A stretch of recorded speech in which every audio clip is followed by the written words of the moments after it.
బీహార్లో భరత్ భూషణ్ తివారీ అనే యువకుడి ఎన్కౌంటర్ జరిగింది. అది ఎన్కౌంటర్ అని పోలీసులు ప్రకటించారు. ఎన్కౌంటర్ కాదు, హత్య అని ప్రజలు గొంతెత్తుతున్నారు. భరత్ భూషణ్ తివారీని పట్టుకొని కాల్చి చంపారు పోలీసులు అనేది ప్రజలు.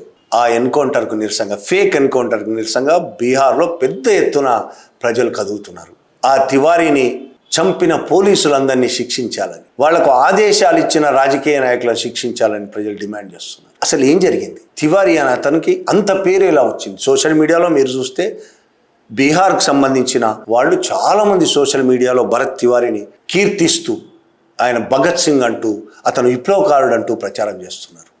నిజమేనా? భరత్ భూషణ్ ఒక విప్లవకారుడా? పోలీసులు అన్యాయంగానే అతన్ని చంపేశారా? ఎన్కౌంటర్ కాదా? అది ఈ విషయాలు మనం తెలుసుకోవాల్సిన అవసరం ఉన్నది. భోజ్పూర్ జిల్లాలో ఒక గ్రామం భరత్ భూషణ్.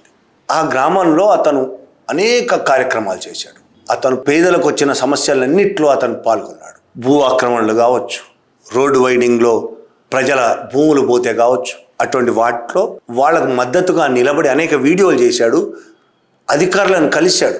జరుగుతున్న అన్యాయాలను ఆపాలంటూ అధికారులను కలిశాడు. ఆయన ప్రతి వీడియో ప్రజల కోసమే చేశాడు అనేది మనకు కనబడుతుంది. ఆయన ఫేస్బుక్లోకి పోతే, లేదు సోషల్ మీడియాలో ఒకసారి చూస్తే వీడియోల్లో అనేక వీడియోలు చేశాడు. ఆయన ప్రజల సమస్యల మీద చేశాడు. ఒకటి రెండుగా చాలా చేశాడు. ఆయన ఆశ్చర్యంగా చనిపోయే ముందు దాకా కూడా కావచ్చు, లేదా కొద్ది రోజుల ముందు దాకా కూడా కావచ్చు, ఈ బీజేపీ ఆడుతున్న నాటకాలకు భక్తుడు. హిందూ మతం పేరుతో బీజేపీ చేస్తున్న కార్యక్రమాలన్నిటికీ ఆయన భక్తుడు. యోగి అంటే ఆయనకు చాలా, ఆయన వీడియోలు చూస్తే అర్థమవుతుంది, యోగి అంటే ఆయనకు చాలా ఇష్టం. యోగి మాఫియాను అణిచివేయడాన్ని అతను చాలా సపోర్ట్ చేశాడు. తుపాకీతో అణిచివేయాలని, తుపాకులతో వాళ్ళని చంపాలని, ఎన్కౌంటర్లు కాదు చంపాలని యోగి చాలాసార్లు మాట్లాడాడు మీ బహిరంగ సభల్లో.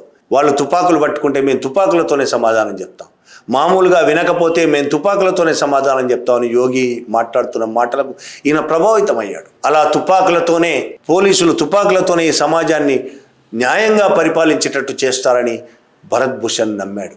బాగేశ్వర్ బాబా మీకు తెలిసే ఉంటుంది చాలామందికి. ధీరేంద్ర శాస్త్రి బాగేశ్వర్ బాబా అంటే ఆయనకి చాలా భక్తి. ఆ బాబా దగ్గరికి పాదయాత్ర ద్వారా వెళ్ళాడు ఆయన. ఆ వీడియోలు కూడా ఉన్నాయి ఆయన ఫేస్బుక్లో. ఆయన హిందూ మతం అంటే ఆయనకి చాలా ప్రేమ, ఆయన భక్తుడు. అలాంటి వాడు ఎందుకు ఈ విధంగా మారాల్సి వచ్చింది? ఆయన వీడియోలు చూస్తే ఒక్కొక్కటి మనకు అర్థమవుతుంది.